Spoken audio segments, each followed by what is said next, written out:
Within just a few hours of Blizzard posting about the rework for Mythic Plus, they actually pushed the newest build of beta live, which included Mythic Plus testing, so players immediately entered servers to begin testing out the new affix. I, like most, decided to jump right in, and I wanted to briefly share my initial thoughts on how the affix feels to me, so enjoy the footage of me learning how this affix works firsthand. Due to the relatively vague description of the affix, I wasn't actually sure what I was looking for. When the key got slotted, the first thing that I did notice was that Xal'atath was standing here at the start of the key, which I thought was just a nice touch. It kind of reminds me of like Bwonsamdi back from Shadowlands. Anyways, getting into the key, we were taken slightly by surprise when the affix eventually spawned, and we quickly wiped. So let's talk about this affix. So this affix is called Xal'atath's Bargain, Ascendant.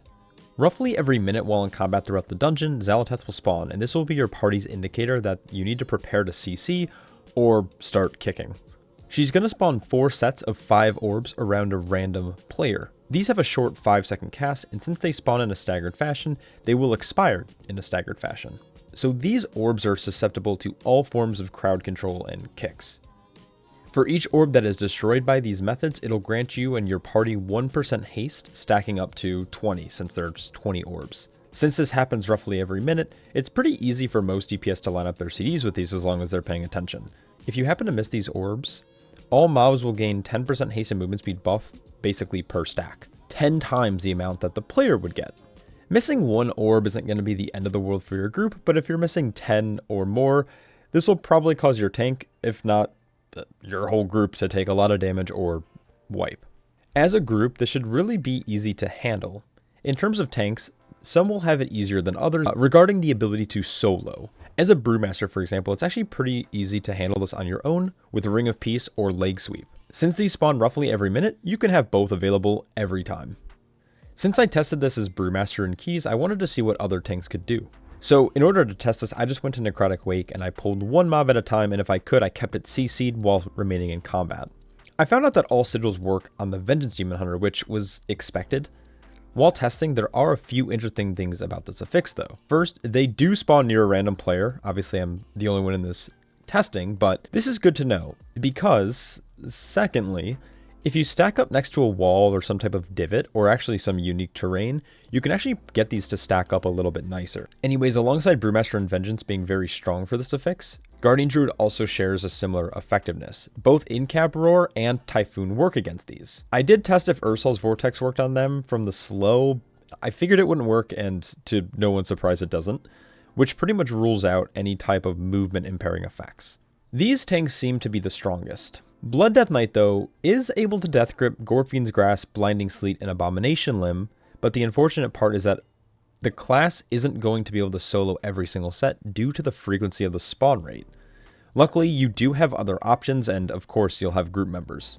Protection Warriors are pretty okay as well. You have Shockwave and Intimidating Roar and Interrupting Shout, which is really the broken ability.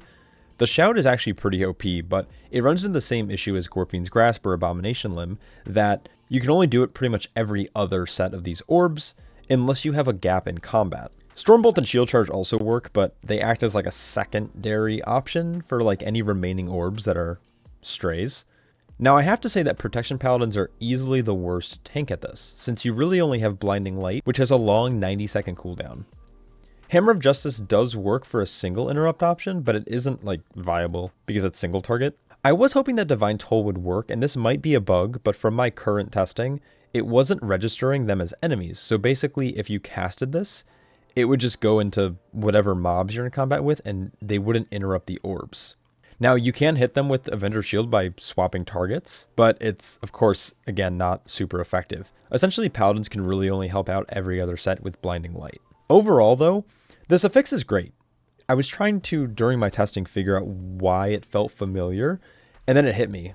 Raszageth. I do think the haste from this affix is good, but it's not impactful enough. Now, it does occur frequently. Every minute's pretty good, and a 20% haste buff for some classes is great. But because it's always counting combat time, there's a chance that CDs could eventually get desynced, and then there's the other argument that some classes don't really benefit from haste as much as others. And of course, the main issue I have is that sometimes holding CC for this mechanic will cause your group just to generally take more damage because you're not using that CC on mobs. Realistically though, the right class will be able to solo this and the rest of your group can continue just to kick and CC mobs as you normally would. Anyways, I'm a big fan of this affix. I don't really have any ideas how they could fix this. Of course, it's going to rotate, and if you weren't familiar with the last video that I did, you can check it out here, but I go over all of the Mythic Plus changes. One thing to note is that this affix would turn off once you start getting into the key level 12s and higher. So you don't actually have to worry about the CC aspect. So generally speaking, I think it's fun. Give players haste. Classes are going to feel very efficient with their CC in these dungeons, and it's definitely a nice little damage boost. Anyways, let me know what you guys think down below, and of course a massive shout out to all my Patreon supporters, because without you guys, there wouldn't be nearly as many videos like this. I hope you're all staying happy, healthy, and I'll catch you all in the next one. Peace.